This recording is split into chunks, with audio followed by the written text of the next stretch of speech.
Have you thought about the chances of us being here? Have you given any ounce of consideration to the idea that the human race was based on probability? At any point before the Big Bang, the universe could have just said, nah, I don't want to be born. It actually couldn't because it wasn't a person, but it still came into existence out of an unlikely chance, an unlikely scenario of atoms and particles moving across each other, coinciding in a way that made a baby. Now, we could get into the semantics of that and how biologically inaccurate it is to say that multiple sets of particles engaged in romantic affairs and had a child. We could get into that, but I'm not going to, because I just want us to realize how truly unlikely and improbable it was that we as the human race could even exist, that you could be watching this YouTube video right now. It is truly insane to imagine that our lives may not even exist right now, had it not been for the rubbing of particles against each other. Now consider this.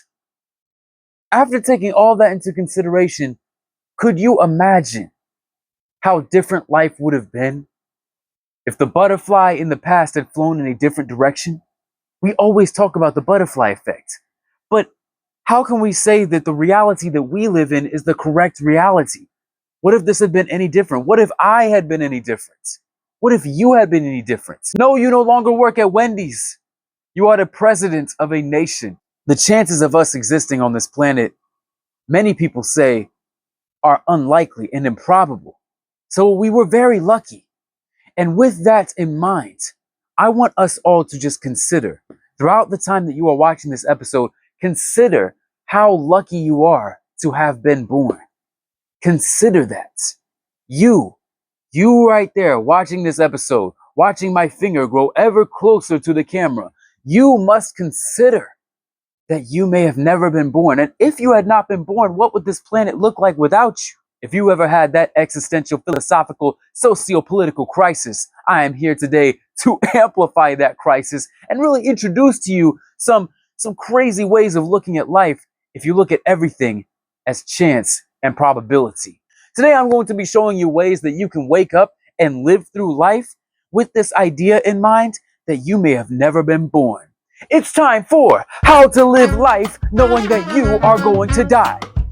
Number 1. Go into the bathroom every single morning as you wake up and tell yourself the following: What has my life become? Number 2.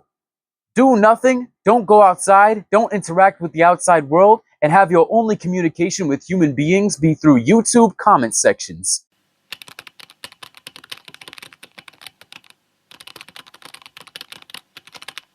Number 3. Go outside, but once you actually get outside, just stand in the same spot all day doing absolutely nothing and staring at the first person you see. Note, this may not work if you live in a desolate or rural area, and if you do, just stare at the neighbor's house, the nearest neighbor's house. And if you have no neighbors, well, just stare at a tree, because trees are practically humans. They have lives too. They came out of the ground just like us, and they have evolved far beyond being little saplings and little babies just like humans. People might think you're weird, they're walking by you, but that's okay, because you're going to die anyway, and they're going to die too. So don't acknowledge what they say. 60 years from now, whenever you're going to die, live in good health.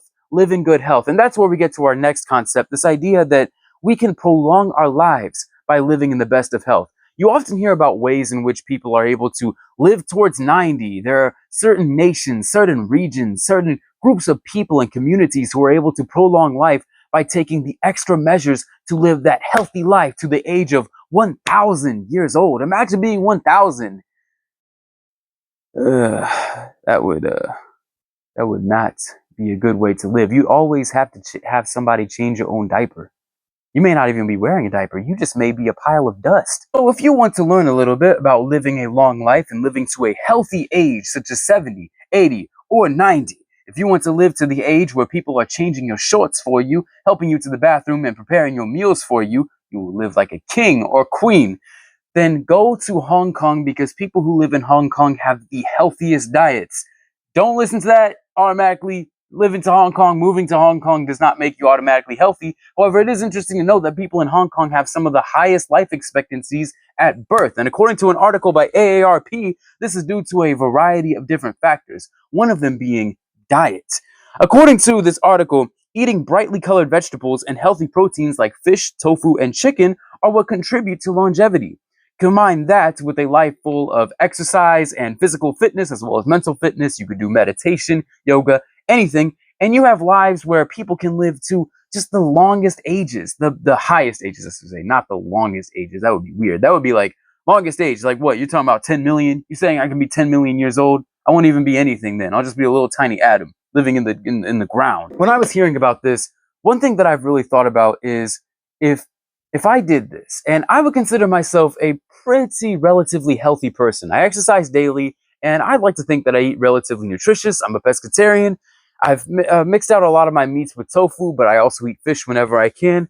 And I can just say, I feel like a human being with flaws and errors and so many horrible, horrible things happening to him. Do I meditate? Sure. Do I do yoga? Sure. But at the end of the day, I'm still just a flawed living creature that lives a life full of struggle and troubles and turmoils. I'm still living this story where I still have this rising action and this climax and this falling action. I still experience conflict. Life doesn't become perfect just because you have physical health, and good mental health. No, you'll probably still have hurdles that you have to overcome, but it's the process of overcoming those hurdles. It's the process of facing our hurdles head on that make us as runners feel challenged, feel bolstered and emboldened and stronger. Another way that we can live a long, healthy life is by tapping into our inner creativity. I'm talking about going to places, doing stuff, doing every single thing as if you were doing something original and completely by you.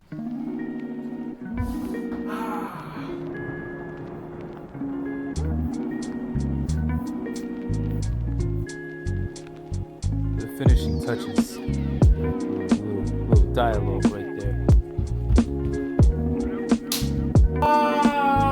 If you guys want to see more like this, you can support all my socials down in the description below. And like and comment on this video for more content like this. And I will see you all in the next one. As always, be like Simone Biles and stay motivated.